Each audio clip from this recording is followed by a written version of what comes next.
बच्चों, कैसे हो आप?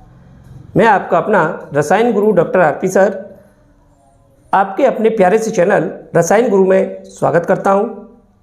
बेटा, जैसे कि मैंने बच्चों की एक प्रॉब्लम बहुत ज़्यादा सुनी है कि सर हमें केमिस्ट्री में बहुत ज़्यादा डर लगता है, हमारी केमिस्ट्री समझ में नहीं आती है। ऐसा क्यों? क्या केमिस्ट्री में कोई लॉजिक है? क्या केमिस्ट्री में कुछ टिपिकल पार्ट है? ऐसा कुछ नहीं है बेटा। केमिस्ट्री को अगर आप ध्यान से पढ़ें तो ये एक बहुत ही इजी सब्जेक्ट है, एक बहुत ही शॉर्ट ट्रिक सब्जेक्ट होता है। अगर आप इसे कॉन्सेप्ट के साथ में क्लियर करेंगे, कॉन्सेप्ट के साथ अगर समझेंगे तो आप मेरा विश्वास मानिए ये स्कोरिंग सब्जेक्ट भी है। चाहे बोर्ड की बात हो या जेई की या नीट की, आप इन सभी में अच्छा स्कोर केवल और केवल केमिस्ट्री की वजह से कर सकते हो। समझ में आ रहा है बेटा? तो केमिस्ट्री जो है उसको आपको डरना नहीं है, क्योंकि मैं हूं आपका अपना रसायन गुरु आपके साथ, तो डरने की क्या बात है। तो आज से हम बेटा केमिस्ट्री की बेसिक शुरुआत करते हैं, बेसिक से शुरुआत। ओके बेटा, तो आज हम करेंगे बेसिक से शुरुआत। कुछ बच्चों की केमिस्ट्री इतनी कमजोर होती है कि उन्हें यह तक पता नहीं रहता है कि रिएक्शंस क्या होती है, प्रोडक्ट कब बनता है, रिएजेंट क्या होता है, कंपाउंड का फॉर्मेशन कैसे होता है। ऐसे बेसिक कॉन्सेप्ट बच्चों को बिल्कुल क्लियर नहीं होते हैं, तभी तो उन्हें डर लगता है कि उनका बेस खराब हो चुका है। उनको स्टार्टिंग स्टडी में ऐसा कुछ नहीं बताया गया है। तो बेटा आप टेंशन ना लें, जब मैं आपके साथ हूं तब आपकी केमिस्ट्री देखिए कितना सुपर होती है। ठीक है बेटा, तो फटाफट मेरे चैनल को आप सब्सक्राइब करें और बेल आइकन को प्रेस कर लें, क्योंकि आज से आने वाली वीडियो जो भी आपके लिए आएंगी उसका नोटिफिकेशन आप तक सबसे पहले पहुंचे। ठीक है बेटा, तो शुरुआत करते हैं हम लोग बेसिक से। तो सबसे पहला क्वेश्चन आता है बच्चों के दिमाग में कि सर रिएक्शंस क्या होती हैं। पहला टॉपिक है बेटा रिएक्शंस। अब रिएक्शंस क्या होती है उनका बच्चे ज्यादातर बता नहीं पाते हैं। तो रिएक्शंस का मतलब होता है बेटा जब दो और दो से ज्यादा कंपाउंड आपस में कंबाइंड हो जाएं या वो डिसोसिएट हो जाएं, ठीक है, तब उन प्रोसेस को हम लोग बोल देते हैं रिएक्शंस। क्लियर? ये रिएक्शंस, क्योंकि केमिस्ट्री का बेस होता है reactions. Reaction generally are of two type. बच्चे इसको भी नहीं पहचान पाते हैं। पहली रिएक्शन है बेटा फिजिकल रिएक्शन, और सेकंड है केमिकल रिएक्शन। ओके बेटा, chemical reaction. How can you determine the physical and chemical reaction? तो आपको दिमाग नहीं लगाना है, हम शॉर्ट ट्रिक के साथ आपको बताएंगे, आसानी से आप पहचान सकते हो। बेटा फिजिकल रिएक्शन वो होती है जिनमें प्रोडक्ट न्यू नहीं बनता, no more new product form, new product form, जिसमें नया प्रोडक्ट नहीं बनता, दैट इज फिजिकल रिएक्शन। और केमिकल कौन सी है बेटा? न्यू प्रोडक्ट फॉर्म, जिसमें न्यू प्रोडक्ट बन जाए। ओके बेटा, न्यू प्रोडक्ट फॉर्म। अब हम कैसे पहचानेंगे न्यू प्रोडक्ट फॉर्म? तो बेटा रिएक्शन जो होती है उसको हम बेसिक में जाएं तो रिएक्शन के दो पार्ट होते हैं,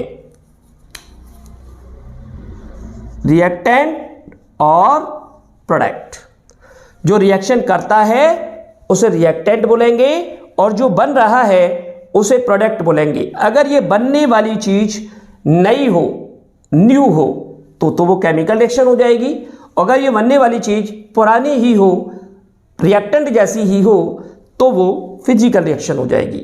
ठीक है बेटा, चलो देख लेते हैं हम लोग, एक एक एग्जांपल देखते हैं, फिर हम इसको आगे बढ़ाएंगे। ओके चलिए, तो एक एग्जांपल लिया बेटा आपने, लाइक एस, एक एग्जांपल लिया H2O, लिक्विड फॉर्म में लिया, इसको हमने हीट किया, H2O वेपर बना। अब बेटा H2O लिक्विड से H2 वेपर बन रहा है। देखिए जो फॉर्मूला यहां पर है वही फॉर्मूला हमें यहां मिल रहा है। मतलब कि कोई नई चीज नहीं बन रही है। जब नई चीज ना बने, न्यू प्रोडक्ट नहीं बन रहा है, फॉर्मूले में कोई चेंज नहीं आ रहा है, तो समझ लो बेटा it is a physical reaction. Clear? अरे टेंशन मत लो, बिल्कुल इसी तरीके से ऐसे ही सीखते चले जाओगे केमिस्ट्री। आपको डरना ही नहीं है केमिस्ट्री में। समझ में आ रहा है? चलो, तो आपको क्या करना है, बस एक ही चीज देखते जाएं कि आपका न्यू प्रोडक्ट बन रहा है या ओल्ड फॉर्म, नो न्यू और न्यू। क्लियर? चलो, दूसरी रिएक्शन देखी हमने, H2O, ठीक है बेटा, लिक्विड है, इसको इलेक्ट्रोलाइसिस किया, इलेक्ट्रिसिटी की प्रेजेंस में हमने इसे हीट किया, इलेक्ट्रिसिटी, ओके, तो बनता है बेटा H2 प्लस O2। ये रिएक्शन भी देख लो कि बैलेंस कर लो, 2H2। अब आप चेक करें बेटा, वाटर जो है वो हाइड्रोजन और ऑक्सीजन गैस में डिसोसिएट हो रहा है, मतलब कि न्यू चीज बन रही है। देखिए फॉर्मूला आप सेम चेक करें, रिएक्टेंट का फॉर्मूला और प्रोडक्ट का फॉर्मूला सेम नहीं है, मतलब नई चीज बन रही है और न्यू प्रोडक्ट फॉर्म होता है तो बेटा केमिकल रिएक्शन है। आई होप आपको समझ में आ गया होगा रिएक्शंस का बेसिक कॉन्सेप्ट कि फिजिकल रिएक्शंस कौन सी होती है और केमिकल रिएक्शंस। केमिस्ट्री का बेसिक कॉन्सेप्ट होता है बेटा रिएक्शन, जो बच्चे नहीं पहचान पाते हैं, इसलिए उनका बेस कमजोर होता है, और बेस कमजोर होता है इसलिए उनकी केमिस्ट्री भी खराब होती है, उनको डर लगता है। तो आज से आप इन बेसिक कॉन्सेप्ट को देखते जाइए और शॉर्ट ट्रिक के साथ कंसेप्ट को क्लियर करते जाइए, ठीक है बेटा। तो आई होप आपने ये टॉपिक समझा होगा। अब हमने इसी रिएक्शंस वाले पार्ट में आगे बढ़ना है, ठीक है बेटा। चलिए,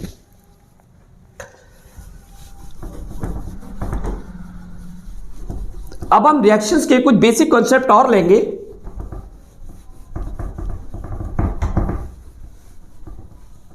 चलते हैं, रिएक्शन के अंदर कुछ चीजें और होती है। मान के चलिए मैंने कहा बेटा A plus B arrow AB बन रहा है। कई सारे बच्चों को इनके बारे में जानकारी नहीं होती है, और मान के चलिए इसके ऊपर कुछ लिखा है X। अब हम आपसे पूछे कि बेटा A क्या है, B क्या है, X क्या है और AB क्या है।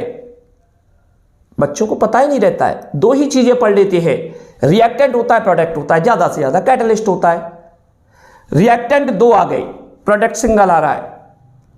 या और देखा हमने, मान के चलिए हमने दिया जैसे लाइक ऐसे एग्जांपल लिया, चलिए पहले इसको समझते हैं, पहले हम इसको, फिर उसके बाद में दूसरा एग्जांपल, ओके ठीक है। चलो, तो सबसे पहले ए क्या है, ए इज अ रिएक्टेंट, ध्यान रखना, B is a reagent, X is catalyst and AB is a product। बेटा बच्चे रिएक्टेंट और रिएजेंट में डिफरेंस नहीं बता पाते हैं, इनमें थोड़ा सा डिफरेंस है। रिएजेंट जो होता है वो रिएक्टेंट के साथ रिएक्शन करता है, यानी रिएजेंट को हम लोग रिएक्टेंट में ऐड करते हैं, उसकी रिएक्शन कराते हैं। जैसे ऐसे समझ लो, वाटर लिया, वाटर ले लिया, वाटर को हमने यहां पर, ये आपका वाटर है, ध्यान से समझना बेटा सारी चीजों को, ठीक है। तो वाटर मैं ले रहा हूं एक बीकर के अंदर, ओके, 1 बीकर कंटेनर वाटर, एक वाटर ले लिया। तो वाटर में जो ले रहा हूं it is a reactant. Clear? अब हमने क्या किया, इसमें थोड़ा सा शुगर ऐड कर दिया। अब शुगर को मैं इसमें ऐड कर रहा हूं, तो शुगर यहां पर है रिएजेंट। बात समझ में आ रही बेटा? शुगर जैसे ऐड करूंगा ये रिएजेंट इसके साथ में रिएक्शन करेगा, और जैसे ही रिएक्शन करेगा ये सॉल्यूशन बन जाएगा। भाई शुगर जो है वाटर में डिसॉल्व हो जाएगी, तो क्या बन जाएगा, शुगर सॉल्यूशन बन जाएगा, ठीक है, शुगर सॉल्यूशन। इन दोनों की रिएक्शन होने के बाद शुगर सॉल्यूशन बना, जो कि प्रोडक्ट है। अब आपको मान के चलिए शुगर सॉल्यूशन जल्दी बनाना है, तो आप इसे हीट कर दो, पानी में, वाटर में शुगर डाल के उसे गर्म कर दो। तो गर्म करने पे क्या होगा बेटा, शुगर जो है वाटर में जल्दी डिसॉल्व हो जाएगी। तो यहां पर हीट करने पे क्या हुआ, इसकी रिएक्टिविटी बढ़ गई। तो हीट यहां पर किसकी तरह काम करेगा, कैटलिस्ट की तरह काम करेगा। क्योंकि इसने इसकी एनर्जी को बढ़ा दिया। बात समझ में आ रही है? तो ये हमारे कुछ कंपोनेंट होते हैं, रिएक्टेंट और रिएजेंट में डिफरेंशिएट बच्चे नहीं कर पाते हैं, इसको ध्यान रखना।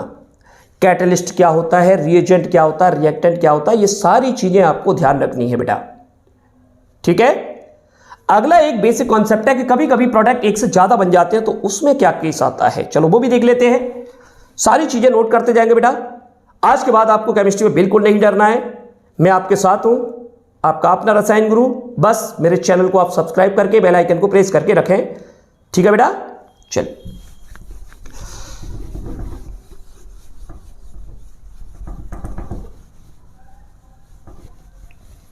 कभी कभी क्या बेटा ऐसी चीजें भी देखने को मिलती हैं, लाइक एस, जैसे एग्जांपल लिया हमने CaCO3, इसको हीट किया, CaO प्लस CO2, इसमें दो चीजें आ गई।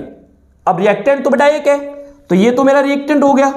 ये प्रोडक्ट में दो चीजें आ रही हैं, दीज आर प्रोडक्ट। ओके बेटा, तो हमारा ये जो CaO है, जो फर्स्ट कंपाउंड होता है, उसे कहते हैं बेटा मेन प्रोडक्ट। क्या कहेंगे? Main product. ध्यान रखना, ये सारी चीजें बेसिक कॉन्सेप्ट है आपका। बच्चों को ये जानकारी नहीं होती है, पढ़ता चला जाता है, रटता चला जाता है, फिर कहता है केमिस्ट्री में डर लग रहा है, क्योंकि बेस को क्लियर नहीं करता है।